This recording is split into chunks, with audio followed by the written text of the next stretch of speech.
কবর প্রতিদিন ডাক দিয়ে বলে আনা বাইতুদ দুধ। প্রত্যেকের কবর প্রত্যেককে ডেকে বলে, ও আল্লাহর বান্দা, জানো আমি পোকামাকড়ের ঘর, পোকামাকড়ের ঘর। তুমি তো সেই বান্দা যে একটা মশা কানের পাশ দিয়ে উড়ে গেলে তোমার ঘুম বন্ধ হয়ে যায়, চোখ মিলে যায়। একটা মশার গুনগুন আওয়াজ সহ্য করতে পারো না। একবার কয়েল, একবার অ্যারোসোল, একবার মশারি, এরপরেও তুমি চাও যে একটা মশাও যেন আমার কানের কাছে গুনগুন না করে। তো 5 ঘন্টার ঘুমের জন্য, 6 ঘন্টার ঘুমের জন্য বান্দা এই যত্ন নিলা, অনন্তকাল কিংবা বছরের পর বছর কবরের যে ঘুম দিবা, পড়ে থাকবা সেই ঘরে, পোকা মাকড়ের ঘর, সেই ঘরে তুমি ঘুমাইবা কেমনে, থাকবা কেমনে? আমার বাপ, আমি থাকবো কিভাবে? আমি থাকবো কিভাবে বলে? ভাবেন, আমিও ভাবি, আপনিও ভাবেন। ওসিকুম ওয়া ইয়া, আপনাকেও বলছি, আমাকেও বলছি। এই এখন ঘরে গেলে আমরা সবাই লেফ আর কম্বলের নিচেই তো শুয়ে যাব বাপ। কিন্তু একবার ভাবেন তো, যার মা কবরে, মার কবরে লেফ কম্বল আছে কি? যার বাপ কবরে আছে এই মুহূর্তে, বাপ আপনি ভাবেন তো। আমার এক পরিচিত মানুষ একতলা বাড়ি করছে ঢাকা, 4.5 কোটি টাকা খরচ করে, শুধু একতলার মধ্যে খরচ করছে। কিছুদিন আগে ইন্তেকাল করছে। ছেলেরা, তার গ্রামে জানাজা হবে পরের দিন দুপুরে। সন্তানরা ওই শেষ রাতটা হাসপাতাল থেকে লাশটা বাড়িতে আনে নাই, ওই 4.5 কোটি টাকার বিল্ডিং এ রাখে নাই, হাসপাতালেই রেখে দিছে। পরের দিন ওইখান থেকে অ্যাম্বুলেন্সে করে এরপরে গ্রামের বাড়িতে নিয়ে দাফন কাফন করে দিছে। কি সাজাইলেন, কার জন্য সাজাইলেন, কি বুঝলেন, কি ভাবলেন? আপনি ভাবেন। আল্লাহ তাআলা বলতেছেন, ইরশাদ করছেন সূরা মুলকের 23 নম্বর আয়াত, কুল হুয়াল্লাযী আনশাআকুম।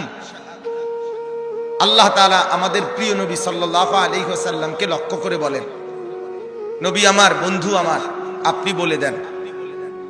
কাকে বলবেন? আপনার উম্মতকে, আমার বান্দাকে। এরা আপনারও উম্মত, এরা আমারও বান্দা। তা আমি তো আপনার কাছে নাজিল করে বললামই, এবার আপনিও বলে দেন যে আপনারও কথা এটা। তো যখন আপনার বান্দা, আমার বান্দা বুঝবে যে এই কথাটা আল্লাহরও কথা, আমার রসুলেরও কথা, তো এরপরে তার আর প্রত্যাখ্যান করার সাহস হবে না, হিম্মত হবে না। কারণ আমি প্রত্যাখ্যান করব কেন? আমি মুসলমান, আমি মুমিন, আমি আল্লাহর কথা ফিরিয়ে দেই কিভাবে? আমি রাসূলুল্লাহ সাল্লাল্লাহু আলাইহি সাল্লামের কথা ফিরাইয়া দেই কিভাবে? আর ফিরাইয়া দিলে আমি মুমিন থাকি কিভাবে? কথা বলেন বাপ। এই পৃথিবীতে ইনসাফের দাবি, বিবেকের দাবি আমরা যারা মুসলমান পরিচয় দেই, আমাদের জিন্দেগীর সবচেয়ে বড় দাবি হলো আমাদের জন্য উচিত আল্লাহ এবং তার রাসূলের কথাকে গ্রহণ করা। কিন্তু বড় আফসোসের ব্যাপার হলো আমি আপনি সবাই সবচেয়ে বেশি প্রত্যাখ্যান করি আল্লাহ এবং রাসূলের কথা।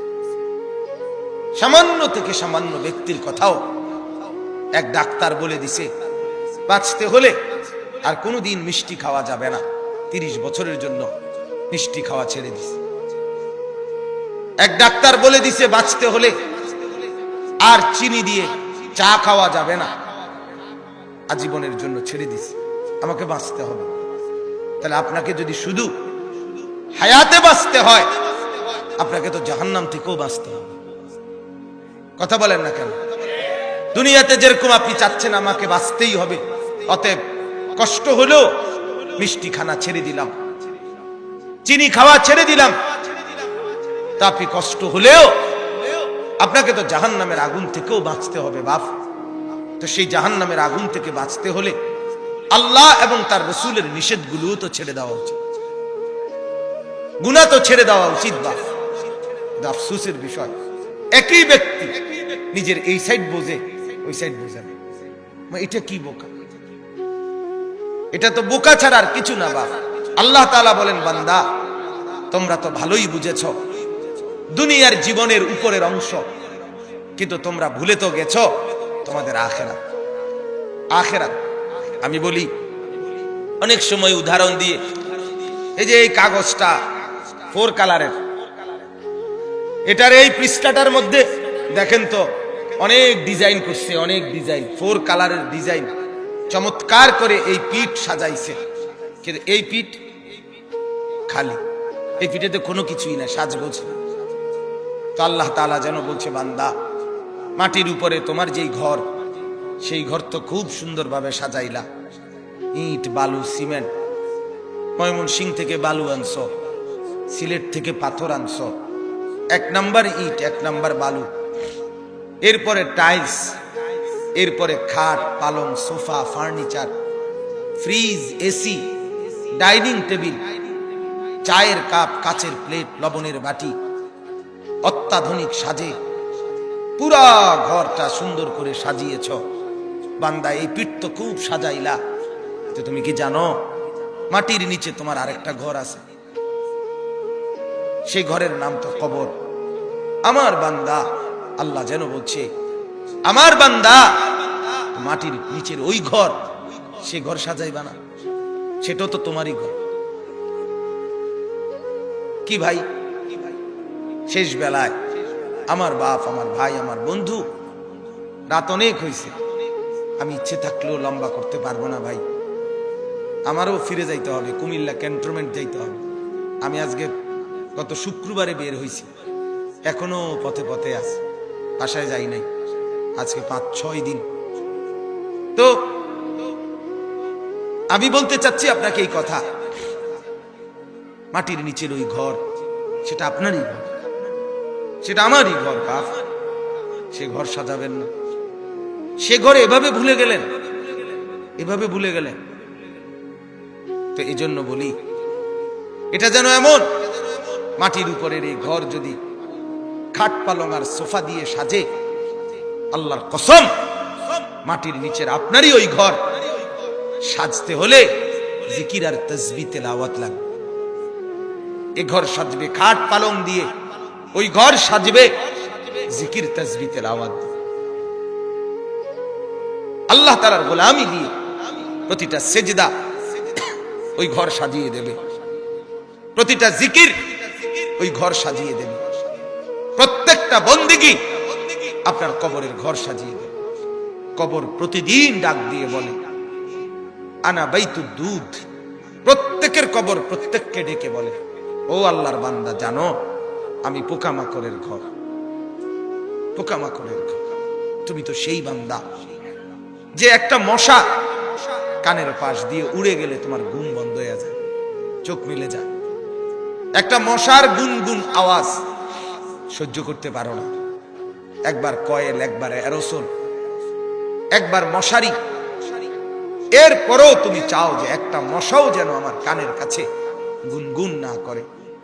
তো 5 ঘন্টার ঘুমের জন্য, 6 ঘন্টার ঘুমের জন্য বান্দা এই যত্ন নিলা, অনন্তকাল কিংবা বছরের পর বছর কবরের যে ঘুম দিবা, পড়ে থাকবা, সেই ঘরে পোকা মাকড়ের ঘর, সেই ঘরে তুমি ঘুমাইবা কেমনে, থাকবা কি?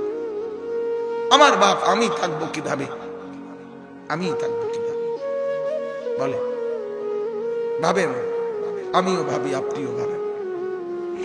ওসিকুম ওয়া ইয়া, আপনাকেও বলছি, আমাকেও বলছি। এই এখন ঘরে গেলে আমরা সবাই লেপ আর কম্বলের নিচেই তো শুয়ে যাব বাপ, কিন্তু একবার ভাবেন তো, যার মা কবরে, মার কবরে লেপ কম্বল আছে কি? যার বাপ কবরে আছে এই মুহূর্তে, বাপ আপনি ভাবেন তো। আমার এক পরিচিত মানুষ একতলা বাড়ি করছে ঢাকা, 4.5 কোটি টাকা খরচ করে, শুধু একতলার মধ্যে খরচ করছে। কিছুদিন আগে ইন্তেকাল করছে। ছেলেরা, তার গ্রামে জানাজা হবে পরের দিন দুপুরে, সন্তানরা ওই শেষ রাতটা হাসপাতাল থেকে লাশটা বাড়িতে আনে নাই। ওই 4.5 কোটি টাকার বিল্ডিং এ রাখে নাই, হাসপাতালেই রেখে দিছে। পরের দিন ওইখান থেকে অ্যাম্বুলেন্সে করে এরপরে গ্রামের বাড়িতে নিয়ে দাফন কাফন করে দিছে।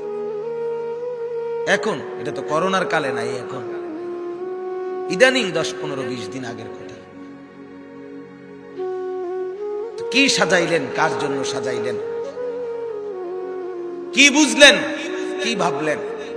আপনি ভাবেন। এজন্য কবর প্রতিদিন বলে, বান্দা তুমি কেমনে থাকবা? অগণিত পোকা মাকড়, অগণিত পোকা মাকড় তোমাকে ঘিরে ধরবে, কেমনে থাকবে? কবর বলে, আনা বাইতুল ওয়াহদা, আমি একাকী ঘর, একাকী ঘর। ও আল্লাহর বান্দা, আমি একাকী, ডানে বামে কাউকে পাবা না।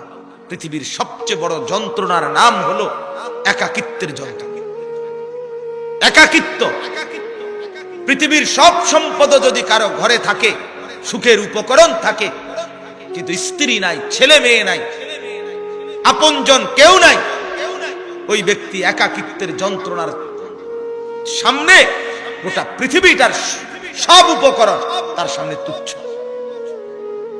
কি ভাই, গত বছর একাকিত্বের যন্ত্রণা সইতে না পেরে এক ভদ্রলোক পিস্তল ঠেকাইয়া নিজের আত্মহত্যা করছে।